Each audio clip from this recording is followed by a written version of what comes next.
तो आज से हम लोग यहाँ पे स्टार्ट करें अपनी फार्मास्यूटिक्स की यूनिट 4, जिसमें हम लोग यहाँ पे बात करेंगे सपोजिटरीज के बारे में। और मैंने सोचा था इसको एक ही वीडियो में कवर कर देंगे, बट यहाँ पे कुछ सॉफ्टवेयर इशू की वजह से मेरी मोबाइल से लॉन्ग वीडियो एक्सपोर्ट ही नहीं हो रही है। तो यहाँ पे हम लोग इसको 2 पार्ट में कवर करेंगे और मेरी पूरी कोशिश रहेगी कि दूसरा पार्ट भी आप लोग को आज ही देखने को मिल जाए, ठीक है। तो आप लोग यहाँ पे कॉपी और पेन लेके बैठ जाइए और हम लोग अपना आज का वीडियो स्टार्ट करते हैं। अब यहाँ पे देखो सपोजिटरीज होती क्या है। तो सपोजिटरीज हमारी एक टाइप की डोजेज फॉर्म ही होती है, ठीक है। यहाँ पे ये सेमी सॉलिड डोजेज फॉर्म होती है। तो इसका शेप आप लोग यहाँ पे देखना, थोड़ा सा आप लोगों ने कभी बुलेट देखी हो तो यहाँ पे इसका शेप थोड़ा सा ऐसा रहता है, ठीक है। थोड़ा इस टाइप का आप लोग को देखने को मिलता है। तो यहाँ पे सपोजिटरीज को हम लोग करते क्या है, इसको बेसिकली हम लोग अपनी बॉडी कैविटी के अंदर जो है इंसर्ट करते हैं। यानी जैसे बॉडी कैविटी की बात करें तो जैसे रेक्टम हो गया, ठीक है, वजाइना हो गया, नोज हो गया, ईयर हो गया, ठीक है। यहाँ पे माउथ को छोड़ के, ठीक है, माउथ को छोड़ के हमारी बॉडी के अंदर जितनी भी बॉडी कैविटी होती हैं, जैसे रेक्टल कैविटी, वजाइनल कैविटी और नेजल कैविटी, ईयर कैविटी, तो इन सारी कैविटीज़ पे हम लोग अपनी सपोजिटरीज को इंसर्ट करते हैं, ठीक है। तो ये हमारी थोड़ी एक स्पेशल टाइप की दवा होती है, ठीक है। आजकल वैसे ज़्यादा यूज में नहीं है, पहले मतलब थोड़ा बहुत यूज होती थी। आजकल इसका यूज वैसे बहुत कम हो गया है, बट हमारे सिलेबस में तो हमें पढ़ना है। अब यहाँ पे देखो सपोजिटरीज हमारे यहाँ पे सेमी सॉलिड प्रिपरेशन के अंडर में आती है, क्योंकि यहाँ पे क्या होता है कि जो हमारे इंग्रेडिएंट्स होते हैं, ठीक है, यानी हमारी जो भी दवाएं होती हैं उनको यहाँ पे पिघला के हम लोग जो है अपनी सपोजिटरीज का फॉर्मेशन करते हैं। अब यहाँ पे फिगर में आप लोग को दिख रहा होगा, ठीक है, कि ये किस तरह दिखती है और कैसे इसका यहाँ पे यूज होता है। अब यहाँ पे देखो जो हमारी सपोजिटरीज है, ठीक है, तो उसको यहाँ पे बॉडी टेम्परेचर में मेल्ट होना बहुत ज़रूरी है। अब जैसे कि ये हमारी सपोजिटरी है, ठीक है, तो यहाँ पे ये देखो सेमी सॉलिड डोजेज फॉर्म में होती है, ठीक है, सेमी सॉलिड फॉर्म में होती है। तो इसको जो हम लोग यहाँ पे अपनी बॉडी के अंदर इंसर्ट करते हैं, ठीक है, जैसे यहाँ पे रेक्टल हो गया या फिर वजाइना हो गया या फिर ईयर हो गया, ठीक है, या फिर नोज हो गया। तो देखो अंदर डालने के बाद ना ये पिघल जानी चाहिए, ठीक है, ताकि ये अपना असर दिखा सके और जो भी दवा है उसको यहाँ पे रिलीज कर सके, ठीक है। अब यहाँ पे देखो हम लोग बात करें टाइप्स ऑफ सपोजिटरीज की, तो बेसिकली यहाँ पे 5 टाइप की सपोजिटरी हमें देखने को मिलती है। पहला होता है हमारा यहाँ पे रेक्टल सपोजिटरी, ठीक है, दूसरा होता है वजाइनल सपोजिटरीज, थर्ड होता है यूरिथ्रल सपोजिटरीज, ठीक है, और नेजल, और उसके बाद ईयर कोन। अब देखो मैं मान के चल रहा हूँ कि आप लोग को ये सारी चीज़ों का मीनिंग पता होगा, और अगर नहीं पता है तो आप लोग गूगल करके देख लो, ठीक है, उतना मैं बहुत ज़्यादा एक्सप्लेन नहीं कर सकता। अब यहाँ पे देखो रेक्टल सपोजिटरीज की बात करें तो इसको हम लोग यहाँ पे बेसिकली अपने रेक्टम में इंसर्ट करते हैं, ठीक है। और यहाँ पे इसको हम लोग यहाँ पे जनरली थियोब्रोमा ऑयल या फिर इसी को कोकोआ बटर भी बोला जाता है, तो इसकी मदद से हम लोग बनाते हैं। अब देखो थियोब्रोमा ऑयल ना हमारी सपोजिटरी का बेस होता है, तो अभी हम लोग उस पर भी आ रहे हैं, तब आप लोग को क्लियर हो जाएगा। बेसिकली जो हमारी सपोजिटरी होती है तो उसमें बेस बहुत ही ज़्यादा इंपॉर्टेंट होता है। अभी हम लोग उसको देखेंगे तब आप लोग को क्लियर हो जाएगा। अब इसका वेट की बात करें तो ये यहाँ पे 1 से 2 ग्राम की होती है, ठीक है, और जनरली यहाँ पे कोन या फिर टॉर्पेडो शेप में देखने को मिलती है, ठीक है। तो यहाँ पे फिगर में आप लोग को दिख रहा होगा, तो इस टाइप की हमें अपनी रेक्टल सपोजिटरीज देखने को मिलती है और इसको हम लोग अपने रेक्टम में इंसर्ट करते हैं, ठीक है। और बात करें यहाँ पे वजाइनल सपोजिटरीज की, तो इसको यहाँ पे वजाइना के अंदर इंसर्ट करके यूज किया जाता है, ठीक है, और इसको हम लोग यहाँ पे पैसरीज के नाम से भी जानते हैं। तो इस चीज़ को आप लोग ध्यान रखना, यहाँ पे कई बार 2 नंबर में क्वेश्चन पूछा जाता है, ठीक है, कि पैसरीज क्या होती है। तो पैसरीज हमारे यहाँ पे वजाइनल सपोजिटरीज होती हैं। अब यहाँ पे देखो ये इनका जो साइज होता है वो थोड़ा सा रेक्टल सपोजिटरीज से बड़ा होता है, ठीक है, और यहाँ पे इनका वेट लगभग यहाँ पे 3 से 5 ग्राम का होता है। और यहाँ पे जनरली ये रॉड या फिर कोन शेप की होती है, और इनको जनरली यहाँ पे वजाइना में अगर इन्फेक्शन वगैरह हो जाता है तो उसको ट्रीट करने के लिए यूज़ किया जाता है। और बात करें हम लोग यहाँ पे यूरिथ्रल सपोजिटरीज की, तो इसको यहाँ पे यूरिथ्रा के अंदर इंसर्ट किया जाता है, ठीक है, और इसको हम लोग यहाँ पे बोगीज के नाम से भी जानते हैं। और इसका वेट यहाँ पे 2 से 4 ग्राम होता है, और ये यहाँ पे पेंसिल के शेप में जो है हमें देखने को मिलती हैं। और नेजल सपोजिटरीज की बात करें तो वही बात है, ये हमें नेजल कैविटी में इंसर्ट करना होता है, ठीक है, यानी हमारी नोज के अंदर जो है इसको इंसर्ट करना होता है। और इसको हम लोग यहाँ पे नेजल बुगीज के नाम से भी जानते हैं, और ये यहाँ पे जो है 9 से 10 सेंटीमीटर तक की लंबी हो सकती हैं, और वेट इनका जनरली यहाँ पे 1 ग्राम का होता है। और नेजल सपोजिटरीज हमारे यहाँ पे थिन और सिलेंड्रिकल शेप की होती है, ठीक है, यानी इनका शेप थोड़ा सा लंबा होता है और ये पतली होती है, ठीक है, क्योंकि हमारा नोज है तो उसके अंदर पतली होगी तभी जा पाएगी। और ईयर कोन की बात करें तो ये भी हमारी नेजल सपोजिटरी जैसी ही होती है, ठीक है, तो इसको हम लोग यहाँ पे ईयर्स के अंदर इंसर्ट करते हैं, और इसको हम लोग यहाँ पे ऑरिनरीज के नाम से जानते हैं, और इसका वेट यहाँ पे 1 ग्राम का होता है, और ये भी यहाँ पे सिलेंड्रिकल शेप की देखने को मिलती है, ठीक है। अब बात करें हम लोग यहाँ पे एडवांटेज ऑफ सपोजिटरीज की, तो देखो यहाँ पे जो हमारे अनकॉन्शियस पेशेंट होते हैं, ठीक है, जिनको होश वगैरह नहीं है, जिनको यहाँ पे हम लोग मुंह से दवा नहीं दे सकते, तो उनके लिए यहाँ पे सपोजिटरीज काफ़ी ज़्यादा एक यूजफुल जो है डोजेज फॉर्म हो जाती है। अब उसके बाद यहाँ पे देखो ये कॉम्पैक्ट डोजेज फॉर्म होती है, ठीक है, यानी इनका एक फिक्स शेप होता है, फिक्स साइज होता है। और यहाँ पे साइड इफेक्ट का भी काफ़ी लेस चांस होते हैं, क्योंकि इसको हम लोग यहाँ पे अपने माउथ से कंज्यूम नहीं करते हैं, ठीक है, इसको मतलब अदर बॉडी रूट से कंज्यूम किया जाता है। अब उसके बाद यहाँ पे देखो, जैसे कोई पेशेंट है, ठीक है, तो उसको अगर नॉजिया या फिर वोमिटिंग यानी उल्टी वगैरह हो रही है, तो वहाँ पे उनके लिए जो है सपोजिटरी काफ़ी ज़्यादा एक अच्छी डोजेज फॉर्म हो जाती है। और जो हमारे यहाँ पे छोटे बच्चे होते हैं या फिर जो ओल्ड एज पेशेंट होते हैं, जो कि दवा कुछ खा नहीं सकते, ठीक है, निगल नहीं सकते, उनको स्वेलो करने में प्रॉब्लम होती है, तो उनके लिए भी सपोजिटरी यहाँ पे एक काफ़ी अच्छी डोजेज फॉर्म देखने को मिल जाती है। और यहाँ पे इसको जो है रेक्टम या फिर वजाइना में जो भी इन्फेक्शन वगैरह हो जाते हैं, तो उनको डायरेक्टली ट्रीट करने के लिए यूज़ किया जा सकता है। अब डिसएडवांटेजेस की बात करें तो यहाँ पे सपोजिटरी की सबसे बड़ी डिसएडवांटेज है कि पेशेंट की एक्सेप्टेबिलिटी, क्योंकि यहाँ पे क्या होता है कि ये काफ़ी इरिटेटिंग डोजेज फॉर्म होती है, ठीक है, तो कई सारे पेशेंट इसको जो है एक्सेप्ट नहीं करते, ठीक है, उनको काफ़ी अनकंफर्टेबल सा फील होता है, ठीक है, तो इसलिए यहाँ पे जो है सपोजिटरीज का आज के दिन में ज़्यादा यूज होता भी नहीं है। और यहाँ पे देखो, जो भी पेशेंट यहाँ पे डायरिया वगैरह से जो है सफ़र कर रहे हैं, तो उनके लिए बिल्कुल भी अच्छी डोजेज फॉर्म नहीं होती है, ठीक है। और उसके बाद यहाँ पे देखो, इरिटेटिंग ड्रग्स को हम लोग यहाँ पे सपोजिटरी के फॉर्म में बिल्कुल भी नहीं बना सकते हैं, क्योंकि अगर कोई ड्रग थोड़ी सी इरिटेटिंग नेचर की है और उसको हम लोगों ने यहाँ पे रेक्टम वगैरह में इंसर्ट कर दिया, तो बहुत ज़्यादा प्रॉब्लम देखने को मिल सकती है, ठीक है। और यहाँ पे ज़्यादातर होता क्या है ना कि जैसे इसको यहाँ पे रेक्टम, वजाइना या फिर नोज से इंसर्ट किया जाता है, तो इसका एब्जॉर्प्शन ही नहीं होता है अच्छे से। देखो क्या है ना कि सपोजिटरीज को आप लोग इंसर्ट किए तो उसका पिघलना बहुत ज़रूरी है। अगर मान लो वो पिघली नहीं, दवा को उसने रिलीज नहीं किया, तो उसका एब्जॉर्प्शन अच्छे से होगा ही नहीं, ठीक है, तो इन सारी चीज़ों की प्रॉब्लम देखने को मिल जाती है। और यहाँ पे एक सबसे बड़ी बात यह है कि जो हमारी सपोजिटरी है, उसको हम लोग को यहाँ पे लो टेम्परेचर पे रखना होता है, ठीक है, यानी बहुत ज़्यादा टेम्परेचर पे क्या होगा, वो पिघल जाएगी, ठीक है। तो अगर पहले से ही पिघल गई तो उसको इंसर्ट कैसे करेंगे, तो ये सारी चीज़ें भी थोड़े से इसके डिसएडवांटेजेस में आ जाते हैं। तो अब हम लोग यहाँ पे बात करते हैं अपने सबसे इंपॉर्टेंट टॉपिक के बारे में, जो कि हमारा सपोजिटरी बेसिस है, ठीक है, तो इसको आप लोगों को काफ़ी अच्छे से पढ़ना है और एग्जाम में जो है डायरेक्टली इससे क्वेश्चन देखने को मिल जाता है या फिर कंबाइन करके पूछेंगे। तो सपोजिटरी बेसिस क्या होता है, देखो कोई भी हमारी दवा है, ठीक है, तो हम लोग को पता है वो दो चीज़ों से मिलकर बनी होती है, एपीआई से और एक्सीपिएंट से, ठीक है। तो जो हमारे यहाँ पे सपोजिटरी है, ठीक है, एक सिंपली आप लोग समझो कि जो हमारी सपोजिटरी है, तो इसमें जो हमारा एपीआई है, ठीक है, तो उसको हम लोग यहाँ पे जिस एक्सीपिएंट में मिक्स करते हैं, तो वही मेन एक्सीपिएंट हमारा होता है बेस, ठीक है। सपोजिटरी का बेस हमारा जो है एक सपोजिटरी का मेन एक्सीपिएंट होता है। देखो बाकी सारी चीज़ें भी ज़रूरत के हिसाब से यूज़ की जाती हैं, जैसे हमारा प्रिजर्वेटिव हो गया, अगर ज़रूरत है तो यूज़ करेंगे, लेकिन बेस हमारा यहाँ पे सबसे ज़्यादा यूजफुल होता है। बेसिकली जैसे हमारी जो भी मेन दवा है, एपीआई है, उसको हम लोग यहाँ पे इसी बेस के साथ मिक्स करके अपनी सपोजिटरी को बनाते हैं, ठीक है। तो नेक्स्ट लेक्चर में हम लोग देखेंगे अपनी प्रिपरेशन ऑफ सपोजिटरीज को, तो आप लोग को पता चल जाएगा। तो यहाँ पे suppositories bases are the excipients that are used in the manufacturing of suppositories, ठीक है, हमें पता है। और यहाँ पे ये हमारा बहुत ही इंपॉर्टेंट रोल प्ले करता है रिलीज ऑफ मेडिकामेंट में, ठीक है। अब सपोजिटरीज बेसिस को यहाँ पे जो है बॉडी कैविटी के अंदर मस्ट डिजॉल्व, यानी देखो जैसे हमारा जो भी सपोजिटरी है, तो उसके अंदर मेन इंग्रेडिएंट हमारा बेस है, तो सपोजिटरी के डिजॉल्व होने का क्या मतलब है कि बेस डिजॉल्व हो रहा है, तो अगर बेस नहीं डिजॉल्व होगा तो सपोजिटरी भी नहीं डिजॉल्व होगी। डिजॉल्व मतलब यहाँ पे उसका पिघल जाना, ठीक है। और प्रॉपर्टीज़ की बात करें तो जैसे हमारा एक अच्छा सपोजिटरी बेस है, तो उसके अंदर ये सारी प्रॉपर्टी होनी चाहिए, जैसे कि वो यहाँ पे बॉडी टेम्परेचर पे मेल्ट हो जाना चाहिए, और यहाँ पे इनर्ट होना चाहिए, यानी कि उसका खुद का कोई एक्शन नहीं होना चाहिए। पता चले हम लोग यहाँ पे उसको एपीआई के साथ मिक्स करके बना रहे हैं, वो अपना अलग ही एक्शन शो कर रहा है, वो यहाँ पे इनर्ट होना चाहिए, ठीक है। और नॉन इरिटेटिंग, इरिटेटिंग तो बिल्कुल नहीं होना चाहिए। और यहाँ पे फिजिकली और केमिकली स्टेबल होना चाहिए, ठीक है, और उसकी अपीयरेंस यानी दिखने में भी ज़्यादा ख़राब वगैरह नहीं होना चाहिए। और यहाँ पे कंपैटिबल होना चाहिए किसी भी मेडिकामेंट के साथ, जैसे हमारी सपोजिटरी है, अब यहाँ पे अलग अलग सपोजिटरी के लिए अलग अलग मेडिकामेंट यूज होता है, ठीक है, तो उन सारे के साथ यहाँ पे कंपैटिबल होना चाहिए, यानी ऐसा नहीं है कि हम लोगों ने एपीआई को मिक्स किया तो वहाँ पे रिएक्शन वगैरह हो रही है, ये सारी चीज़ें नहीं होनी चाहिए। और उसके बाद यहाँ पे स्टेबल होना चाहिए if heated above it's melting point, यानी कि जो हमारा सपोजिटरी बेस है, तो अभी हम लोग जब प्रिपरेशन को देखेंगे तो आप लोग को पता चलेगा कि हमारी सपोजिटरीज को हम लोग यहाँ पे हीट करते हैं, ठीक है, एक मेथड होता है फ्यूजन मेथड, तो उसमें हम लोग हीट करते हैं। तो हीटिंग के टाइम पे जो हमारा बेस है वो यहाँ पे मेल्ट नहीं होना चाहिए, पता चले बेस पिघल गया तो हमारी सपोजिटरी बनेगी ही नहीं। और उसके बाद यहाँ पे it should release medicament readily, यानी कि जो हमारा बेस है तो उसको यहाँ पे जैसे हम लोगों ने जब सपोजिटरी को इंसर्ट किया तो बेस जो है हमारे मेन एपीआई को रिलीज कर दे, ऐसा नहीं हो कि रिलीज ही नहीं कर रहा है, ठीक है।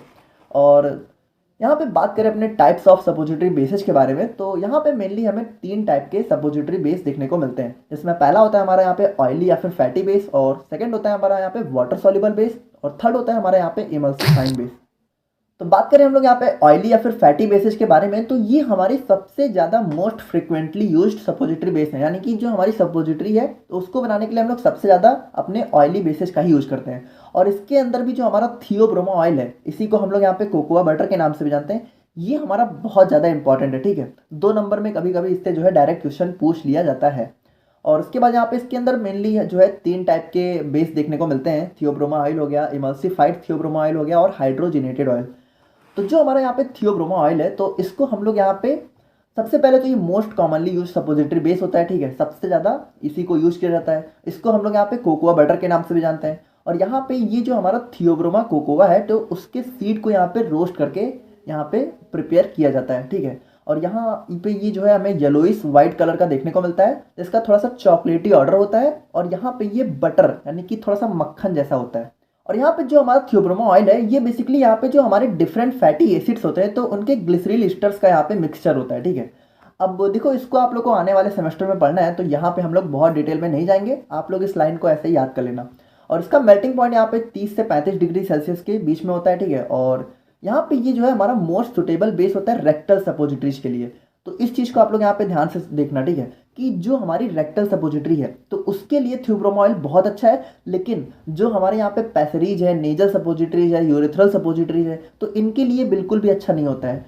तो यहाँ पे देखो होता क्या है कि जो हमारी सपोजिटरी है वो ज़्यादातर यहाँ पे रेक्टल सपोजिटरी के फॉर्म में ही बनाई जाती है। ठीक है, यानी सबसे ज़्यादा यही सपोजिटरी हमें देखने को मिलती है और इसीलिए ये हमारा सबसे ज़्यादा यूज होता है। और यहाँ पे बात करें हम लोग इमल्सिफाइड थियोब्रोमा ऑयल के बारे में, तो जैसा इसका नाम है तो थोड़ा सा देखो ये इमल्सन के नेचर का होता है। ठीक है, इमल्सन आप लोगों ने जो है पिछले यूनिट में पढ़ा ही है। तो इमल्सिफाइड थियोब्रोमा ऑयल को हम लोग कब यूज़ करते हैं, जब हम लोग यहाँ पे एक्वस सोल्यूशन को बहुत लार्ज क्वांटिटी में यूज़ करते हैं। ठीक है, यानी अगर कोई सोल्यूशन है जिसमें वाटर बहुत ज़्यादा क्वांटिटी में है तो हम लोग यहाँ पे इमल्सिफाइड थियोब्रोमा ऑयल को एज अ बेस यूज़ करते हैं। अब यहाँ पे देखो ये थोड़ा सा लेस स्टिकी नेचर का होता है कंपेयर टू थियोब्रोमा ऑयल। ठीक है, यानी ये ज़्यादा चिपचिपा नहीं होता है। और इसके अंदर मेनली हमें क्या देखने को मिलता है, 5% ग्लिसरील मोनोस्ट्रेट। ठीक है, और 10% लैनेट वैक्स। ठीक है, और 2 से 3% सिटाइल अल्कोहल। ठीक है, बीज वैक्स, स्पर्मेसिटी। तो ये सारी चीज़ें हमें इसके अंदर देखने को मिलती हैं। और बात करें हम लोग यहाँ पे हाइड्रोजनेटेड ऑयल्स के बारे में। ठीक है, तो यहाँ पे इसको हम लोग जनरली अपने थियोब्रोमा ऑयल के सब्स्टिट्यूट के फॉर्म में यूज करते हैं। यानी अगर कोई ऐसी जगह है जहाँ पे हम लोग थियोब्रोमा ऑयल को यूज नहीं कर सकते या फिर हमारा थियोब्रोमा ऑयल जो है अवेलेबल नहीं है तो उस जगह हम लोग यहाँ पे अपने हाइड्रोजनेटेड ऑयल्स को यूज कर सकते हैं। अब इसको यहाँ पे हम लोग सिंथेटिक बेसिस के नाम से भी जानते हैं। ठीक है, और यहाँ पे ये ओवर हीटिंग से जो है अनअफेक्टेड होता है, यानी अगर इसको हम लोग बहुत ज़्यादा हीट भी कर रहे हैं तो इस पर ज़्यादा फर्क वगैरह नहीं देखने को मिलता है। और यहाँ पे जो थियोब्रोमा ऑयल है तो उसके कंपेयर में ये लेस विस्कस होता है, यानी ज़्यादा गाढ़ा नहीं होता है। और एग्जाम्पल की बात करें तो यहाँ पे जो हमारा कोकोनट ऑयल है, पाम ऑयल है और कॉटन सीड ऑयल है तो इसका हाइड्रोजिनेटेड मिक्सचर होता है हमारा यहाँ पे हाइड्रोजिनेटेड ऑयल। और बात करें हम लोग यहाँ पे अपने सेकेंड टाइप की, तो ये होता है हमारा यहाँ पे वाटर सॉल्युबल या फिर वाटर मिसिबल बेस। देखो जैसा इसका नाम है यानी कि ये थोड़ा सा वाटर में मिक्स हो जाता है। अब इसमें मेनली हम लोग को जो है ग्लिसरोजिलेटिन और पॉलीइथाइलिन ग्लाइकॉल देखने को मिलता है। अब ग्लिसरोजिलेटिन की बात करें तो सबसे पहले तो आप लोग ये समझो कि इसको हम लोग यहाँ पे मेनली अपनी वजाइनल सपोजिटरीज यानी कि पैसरीज को बनाने के लिए यूज करते हैं। तो ये क्वेश्चन भी आप लोग को देखने को मिल सकता है। ठीक है, तो इसको आप लोग ध्यान देना कि पैसरीज को बनाने के लिए हम लोग ग्लिसरोजिलेटिन और रेक्टल सपोजिटरीज को बनाने के लिए हम लोग यहाँ पे थियोब्रोमा ऑयल का यूज करते हैं। अब यहाँ पे मिक्सचर होता है किसका, ग्लिसरीन और वाटर का मिक्सचर होता है। यहाँ पे कलरलेस होता है, ट्रांसपेरेंट होता है। ठीक है, सॉफ्ट नेचर का होता है, 30 से 35 डिग्री के बीच में मेल्ट हो जाता है और हाइग्रोस्कोपिक नेचर का होता है। अब देखो यहाँ पे एक चीज़ आप लोग ध्यान देना, हमारी बॉडी का टेम्परेचर कितना होता है, 37 डिग्री सेल्सियस। ठीक है, तो वही बात है कि बॉडी टेम्परेचर से थोड़ा सा कम में ही मेल्ट हो जाना चाहिए ताकि हमारी बॉडी के अंदर जाए तो तुरंत मेल्ट हो जाए। और बात करें यहाँ पे पॉलीथाइलिन ग्लाइकॉज के बारे में तो इसको हम लोग यहाँ पे जनरली पॉलीग्लाइकॉज के नाम से जानते हैं। ठीक है, और यहाँ पे फिनॉल्स को छोड़कर हमारी जो ज़्यादातर दवाएं हैं वो इस वाले बेस के साथ जो है कंपैटिबल होती हैं और यहाँ पे जो है हमें अलग अलग डिफरेंट फॉर्म्स में देखने को मिलता है। एंड बात करें अपने लास्ट बेस की तो ये होता है हमारा यहाँ पे इमल्सिफाइंग बेस। अब देखो ये हमारा यहाँ पे थोड़ा सा इमल्सीफायर्स नेचर का होता है जो कि हमारे इमल्सन को मिक्स करने का काम करते हैं। अब इसके अंदर मेनली हमें व्हाइट पिसॉल, मासा स्टेरिनम और मासोपॉल देखने को मिलता है। तो एक दो के बारे में आप लोग थोड़ा थोड़ा लिख देना। ठीक है, जैसे कि व्हाइट पिसॉल हमारा क्या होता है, फैटी एसिड के ट्राइग्लिसराइड होते हैं। ठीक है, और यहाँ पे ये जो है इसको हम लोग को रैपिडली कूल नहीं करना चाहिए, यानी अचानक से इसको बहुत ठंडा नहीं करना चाहिए वरना ये ब्रिटल नेचर का होता है। ब्रिटल नेचर का मतलब क्या होता है कि ये थोड़ा सा आप कह सकते हो कि टूट जाता है। ठीक है, तो अगर इसको बहुत जल्दी ठंडा करोगे तो ये यहाँ पे ब्रेक हो जाएंगे। और उसके बाद ये यहाँ पे नॉन इरिटेंट होते हैं, ठीक, यानी इरिटेशन वगैरह कॉज नहीं करते हैं। और बात करें हम लोग यहाँ पे मास स्टेरिनम की, ठीक है, तो ये यहाँ पे मिक्सचर होता है mono di and triglyceride का, ठीक है। तो यहाँ पे तीनों टाइप की ग्लिसराइड हमें देखने को मिलती है और ये यहाँ पे वाइट होता है, ठीक है, ऑर्डरलेस होता है, टेस्टलेस होता है और इसका मेल्टिंग पॉइंट यहाँ पे 33 से 35 डिग्री सेल्सियस के बीच में देखने को मिलता है। तो यहाँ पे हम लोगों ने आज की वीडियो में सपोजिटरीज और सपोजिटरी बेसिस को कवर कर लिया है। अब देखो यहाँ पे मेथड ऑफ प्रिपरेशन की बात करें तो इसमें हम लोग यहाँ पे ये देखेंगे कि जो हमारी सपोजिटरी है उसको हम लोग यहाँ पे बनाते कैसे हैं। तो बेसिकली यहाँ पे इसके तीन तरीके होते हैं, ठीक है, जिसमें पहला होता है हमारे यहाँ पे हैंड रोलिंग, ठीक है, और सेकंड होता है यहाँ पे कंप्रेशन मोल्डिंग या फिर इसी को हम लोग यहाँ पे कोल्ड कंप्रेशन मेथड के नाम से भी जानते हैं, और थर्ड होता है हमारे यहाँ पे हॉट प्रोसेस या फिर फ्यूजन मेथड। तो बात करें हम लोग यहाँ पे हैंड रोलिंग की, तो ये हमारे यहाँ पे सबसे सिंपलेस्ट और ओल्डेस्ट मेथड है सपोजिटरी प्रिपरेशन का, ठीक है। यानी सबसे पहले हम लोग सपोजिटरी को इसी तरीके से बनाते थे। हालांकि आज के दिन में इसका बहुत कम यूज होता है, आज के दिन में एडवांस मशीन वगैरह आ गई हैं तो हम लोग उसी से बनाते हैं।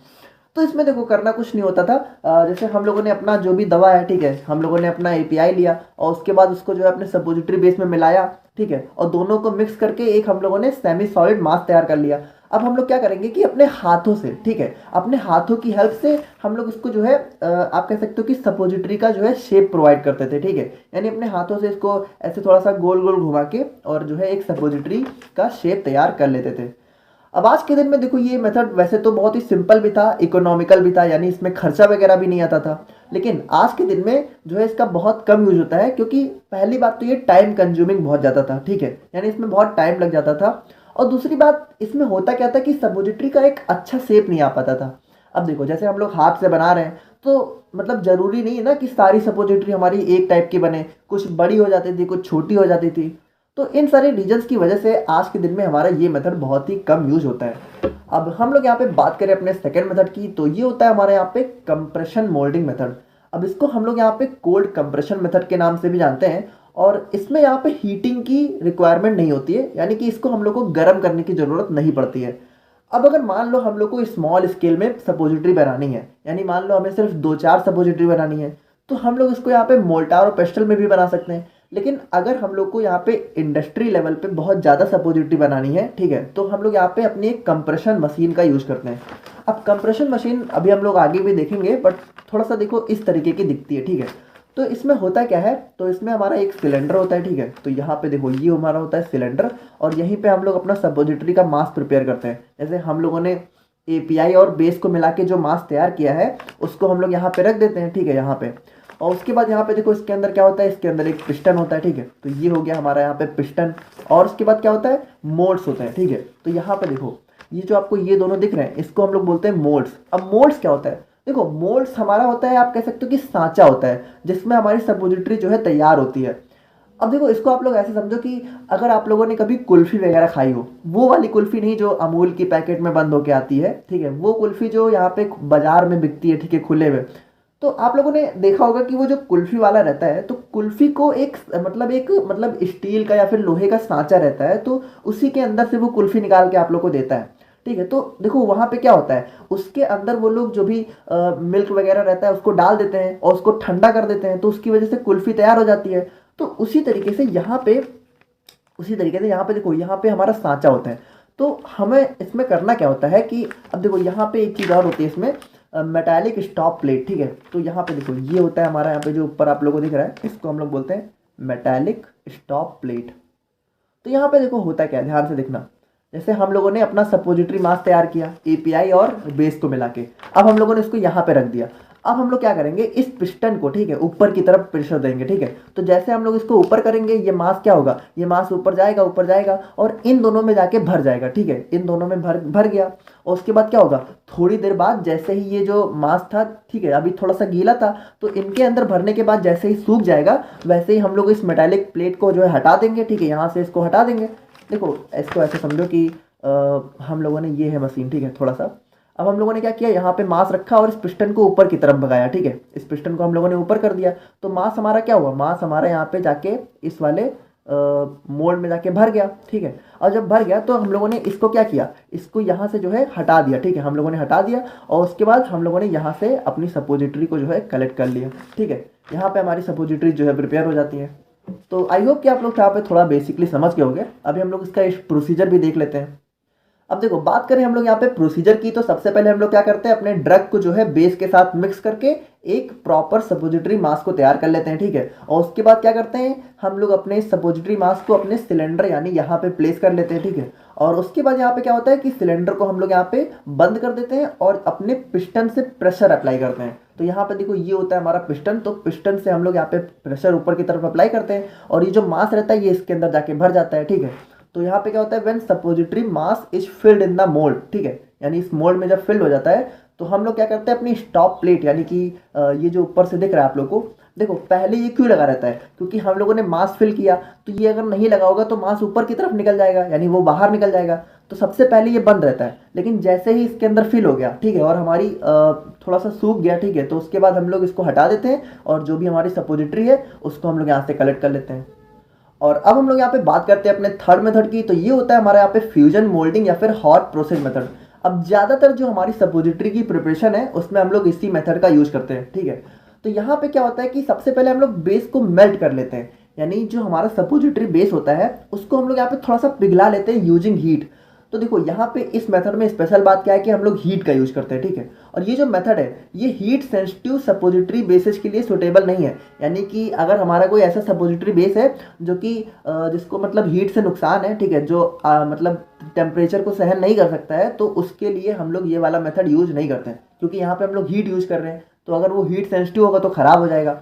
और इसके प्रोसीजर की बात करें तो यहाँ पे देखो इसका प्रोसीजर समझने से पहले इसका आप लोग एपरेटस देखो, ठीक है। तो देखो ये होता है हमारे यहाँ पे इसका एपरेटस, इसको हम लोग यहाँ पे बोलते हैं सपोजिटरी मोल्ड, ठीक है, सपोजिटरी मोल्ड। तो देखो यहाँ पे होता क्या है, आप लोग थोड़ा सा ध्यान से समझना।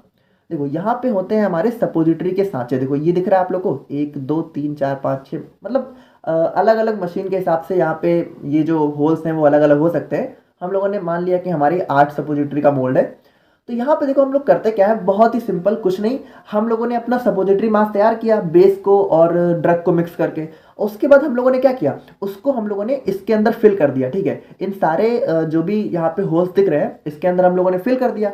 अब इसका साइज ना थोड़ा सा सपोजिटरी जैसा होता है अंदर तक, तो जैसे ही हम लोगों ने इसके अंदर फिट किया उसके बाद हम लोग क्या करेंगे, थोड़ी देर के लिए छोड़ देंगे, ठीक है। और उसके बाद क्या होगा, जैसे ही वो सूख जाएगा तो यहाँ पे देखो ये यहाँ से ओपन हो जाता है, ठीक है, ये लाइनिंग दिख रही है, तो ये इस तरीके से ओपन हो जाता है। तो जैसे ही हमारी सपोजिटरी यहाँ पे सूख जाएगी तो हम लोग इसको ओपन करके अपनी सपोजिटरी को यहाँ पे कलेक्ट कर लेंगे, ठीक है। तो बहुत ही सिंपल था, इसमें कुछ नहीं है। बाकी थोड़ा सा हम लोग देख लेते हैं, जैसे इसका प्रोसीजर की बात करें तो सबसे पहले हम लोग अपने सपोजिटरी बेस को मेल्ट करते हैं, ठीक है। और उसके बाद क्या करते हैं कि हम लोग जहाँ पे जो भी हमारा मेन ड्रग है या फिर अगर कोई और भी एक्सिपिएंट है जैसे प्रिजर्वेटिव वगैरह है, तो उसको भी हम लोग यहाँ पे क्या करते हैं, उसी मेल्टेड सपोजिटरी बेस में जो है ऐड करके और अपना मास तैयार कर लेते हैं। अब उसके बाद यहाँ पे क्या करते हैं कि अब हम लोग यहाँ पे जैसे कि हमारा जो भी मिक्सचर तैयार हुआ है, यानी जिसमें हमारा ड्रग है, सपोजिटरी बेस है और जो भी अदर एडिटिव्स हैं, तो उसके बाद हम लोग यहाँ पे क्या करते हैं कि इसको जो है हीट से रिमूव कर देते हैं, ठीक है। यानी अभी तक देखो हम लोग यहाँ पे इसको हीट कर रहे थे, ठीक है, तो उसके बाद हम लोग इसको हीट से हटा देते हैं, जैसे हमारा मिक्सचर तैयार हो गया, और उसको क्या करते हैं, सपोजिटरी मोल्ड यानी यही वाली जो हमारी मशीन है, तो इसके अंदर यहाँ पे ट्रांसफर कर देते हैं। और उसके बाद यहाँ पे इसको लेफ्ट कर देते हैं for cooling and acquiring shape, यानी कि इसको थोड़ा ठंडा होने के लिए और वो अपने शेप में आ जाए उसके लिए हम लोग यहाँ पे छोड़ देते हैं। और उसके बाद यहाँ पे क्या करते हैं, सपोजिटरी को हम लोग यहाँ पे जब तैयार हो जाती है तो मोल्ड से रिमूव कर लेते हैं। बस बहुत ही सिंपल था। अब यहाँ पे देखो जो हमारा यहाँ पे सपोजिटरी मोल्ड होता है वो यहाँ पे जनरली या तो स्टेनलेस स्टील का देखने को मिलता है या फिर कॉपर, एल्यूमिनियम या फिर प्लास्टिक का जो है बना होता है, ठीक है। और यहाँ पे ये अलग अलग शेप और साइज में अवेलेबल होता है। अब यहाँ पे देखो जो हमारे स्मॉल स्केल मोल्ड होते हैं, यानी कि जब हम लोग को सपोजिटरी ज़्यादा नहीं बनानी है तो वो यहाँ पे 6 से 12 सपोजिटरी एक बार में बना सकते हैं।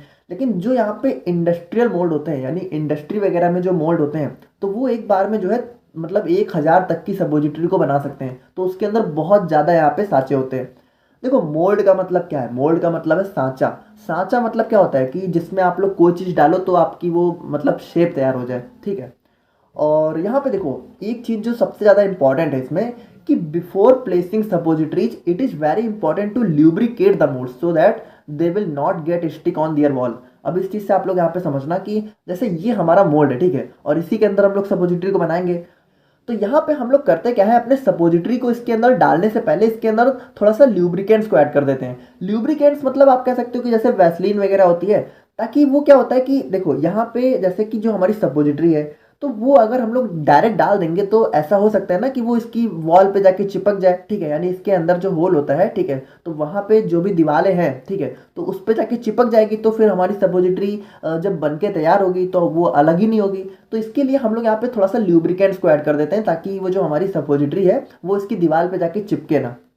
अब यहाँ पे देखो, जैसा कि हमें पता है कि हमारे सपोजिटरी के अलग अलग बेस होते हैं, तो उसके हिसाब से हम लोग यहाँ पे ल्यूब्रिकेंट्स को भी अलग अलग ऐड करते हैं। जैसे हमारा कोकोआ बटर के लिए हम लोग यहाँ पे सॉफ्ट सोप का यूज करते हैं, और ग्लिसरोजिलेटिन बेस के लिए हम लोग यहाँ पे लिक्विड पैराफिन का यूज करते हैं। और जो हमारे इमल्सिफाइंग बेस होते हैं, ठीक है, तो उनके अंदर कोई भी ल्यूब्रिकेशन वगैरह की जरूरत नहीं पड़ती है, क्योंकि वो अपने आप ही ल्यूब्रिकेटेड रहते हैं, ठीक है।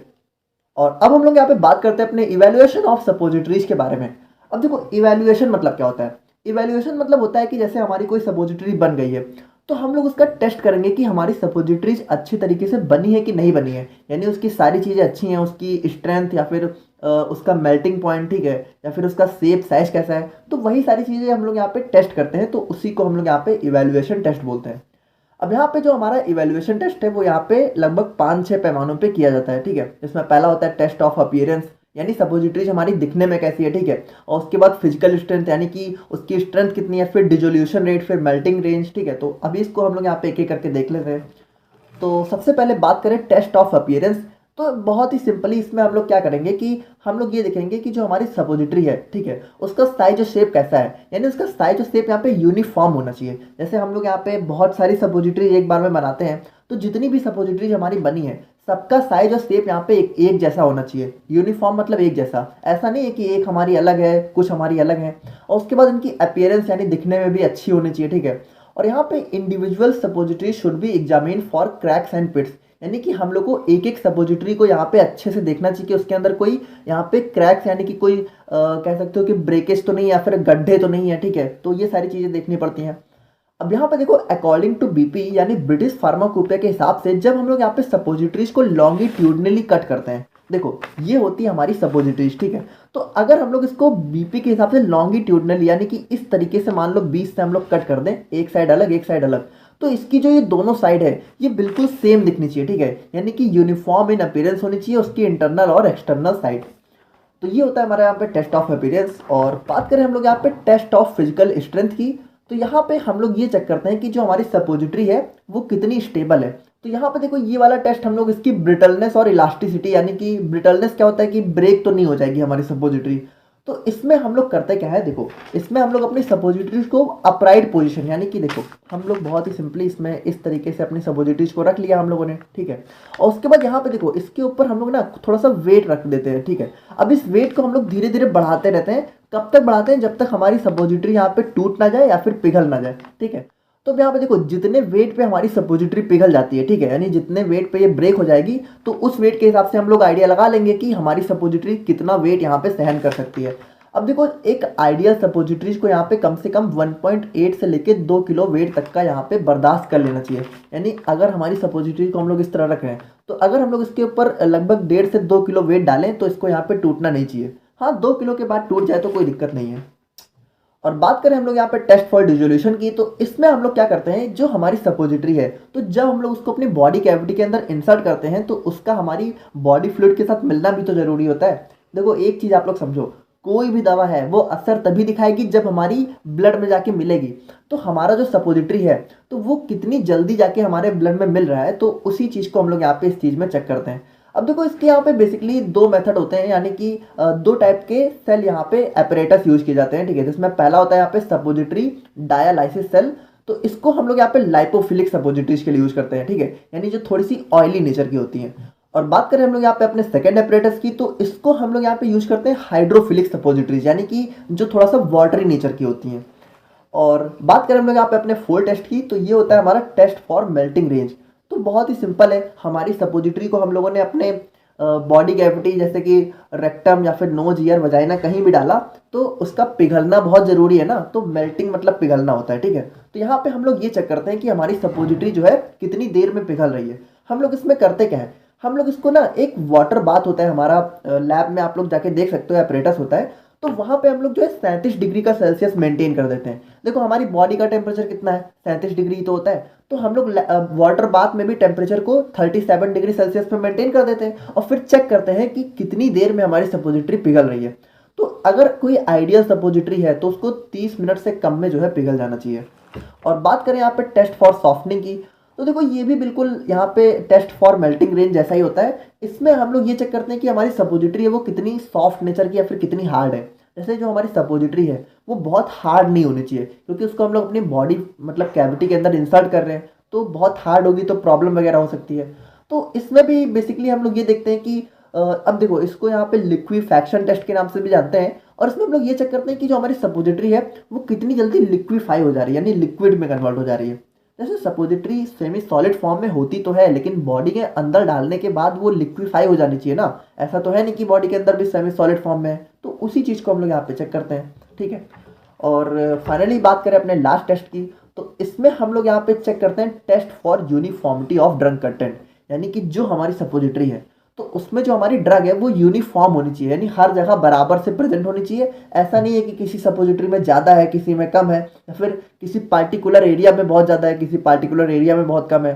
जैसे एक साथ में हम लोग बहुत सारी सपोजिटरी बनाते हैं, तो ऐसा नहीं होना चाहिए कि जैसे हम लोगों ने 10 सपोजिटरी बनाई तो 2 में जो है ज़्यादा ड्रग हो गई, 8 में कम है, या फिर 8 में ज़्यादा 2 में कम। ये सारी चीज़ें हम लोग इस टेस्ट में चेक करते हैं। और फाइनली हम लोग यहाँ पे अपने एक छोटे से कंसेप्ट को और देख लेते हैं, वैसे ये काफ़ी ज़्यादा इंपॉर्टेंट भी है, ठीक है। तो यहाँ पे ये होता है हमारा यहाँ पे डिस्प्लेसमेंट वैल्यू। अब डिस्प्लेसमेंट वैल्यू होती क्या है, देखो अगर इसके डेफिनेशन की बात करें तो ये हमारी होती है the quantity of drug that displaces one part of suppository base. अब यहाँ पे इस चीज़ को आप लोगों को थोड़ा समझना होगा। देखो ये हमारा मान लो हमारा सपोजिटरी बेस है, ठीक है। मान लो ये हमारा हम लोगों ने एक सपोजिटरी बेस तैयार किया, ठीक है। तो सपोजिटरी बेस में हम लोग जब अपनी मेन एपीआई को ऐड करेंगे, मेन हमारा जो एपीआई होता है, ठीक है, या फिर इसी को आप लोग ड्रग बोल सकते हो, तो इसको जब हम लोग ऐड करेंगे तभी तो हमारा फाइनल सपोजिटरी तैयार होगा। सपोजिटरी बेस तो उसका एक्सिपिएंट होता है। तो जैसे मान लो ये हमारा एक्सिपिएंट है, अब हम लोग जब अपने दवा को जो है इसके अंदर ऐड करेंगे तो दवा का भी तो कुछ मास होगा। जैसे मान लो ये हमारी इतनी दवा है, ठीक है, तो इतनी दवा को अगर हम लोग को इसके अंदर ऐड करना है तो हम लोग को इसके अंदर इतना स्पेस बनाना होगा ना। तो जब हम लोग यहाँ पे जैसे ये हमारा बेस है, देखो थोड़ा ध्यान से समझना, तो ये हमारा बेस है, तो मान लो ये हमारी इतनी बड़ी सी हमारी एपीआई है, तो इसको जब हम लोग इसके अंदर ऐड करेंगे तो देखो यहाँ पे क्या होगा, जैसे हम लोगों ने इसको ऐड किया तो यहाँ पे देखो बेस का इतना पार्ट हम लोग को गायब करना पड़ेगा ना। जैसे यहाँ पे ये एपीआई ऐड हुआ तो इतना पार्ट हम लोग को जैसे इतना होल करना पड़ेगा, तो होल करेंगे तो क्या होगा, बेस का इतना पार्ट गायब हो जाएगा। तो यहाँ पे हुआ क्या, ये जो हमारा ड्रग है, ये जो ड्रग है इसने सपोजिटरीज के इतने पार्ट को यहाँ पे डिस्प्लेस कर दिया, सॉरी बेस के इतने पार्ट को यहाँ पे डिस्प्लेस कर दिया। तो डिस्प्लेस मतलब कह सकते हो कि रिप्लेस कर दिया, यानी कि इसकी खुद जो है इसकी जगह जाके बैठ गया। तो वही होता है यहाँ पे कि जो हमारा ड्रग है वो हमारे सपोजिटरी बेस के कितने पार्ट को डिस्प्लेस कर रहा है, उसी को हम लोग बोलते हैं डिस्प्लेसमेंट वैल्यू। अब देखो डेफिनेशन के लिए तो ये ठीक है, लेकिन इसका जो कंसेप्ट है वो थोड़ा सा अलग होता है, ठीक है। तो अभी हम लोग इसको देखेंगे, इसकी कैलकुलेशन वगैरह को। अब यहाँ पे देखो एक चीज आप लोग समझना कि जो हमारा सपोजिटरी मोल्ड होता है, ठीक है, ये जो हमारा मोल्ड होता है, तो इसके अंदर देखो ये जो सांचे होते हैं तो इनका वॉल्यूम तो फिक्स होता है, यानी इसके अंदर हम लोग जो भी सपोजिटरी बनाएंगे तो वो सारी यहाँ पे एक जैसी होंगी। यानी देखो जैसे हमारी मान लो हम लोगों ने 3 सपोजिटरी बनाई, तो तीनों का जो शेप और साइज है वो हमारा यहाँ पे फिक्स होगा, ठीक है, तीनों बिल्कुल सेम होंगी।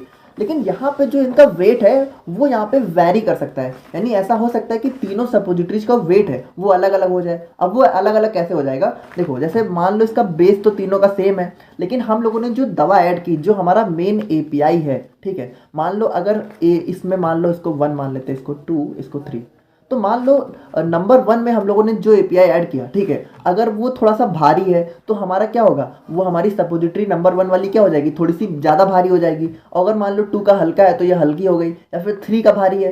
मतलब आप लोग समझ रहे हो ना कि अलग अलग सपोजिटरीज में जो अलग अलग एपीआई ऐड करेंगे तो उसके वेट के हिसाब से जो हमारी सपोजिटरी है उसका वेट अलग हो जाएगा। वॉल्यूम सेम रहेगा लेकिन वेट यहाँ पे अलग हो जाएगा due to the nature of drug, ठीक है। अब यहाँ पे देखो हम लोग थोड़ा सा इसको देखते हैं कि जो हमारे डिस्प्लेसमेंट वैल्यू का फॉर्मूला है या फिर इसका जो डिटर्मिनेशन है वो हम लोग यहाँ पे कैसे करते हैं। तो यहाँ पे लेट सपोज यानी मान लेते हैं कि हमारे पास यहाँ पे कुछ सपोजिटरीज हैं, ठीक है, जिनके अंदर जो हमारा बेस है वो क्या है, थियोब्रोमा ऑयल, ठीक है। तो हमारा थियोब्रोमा ऑयल का बेस जो है हम लोग सपोजिटरी बनाने के लिए यूज कर रहे हैं।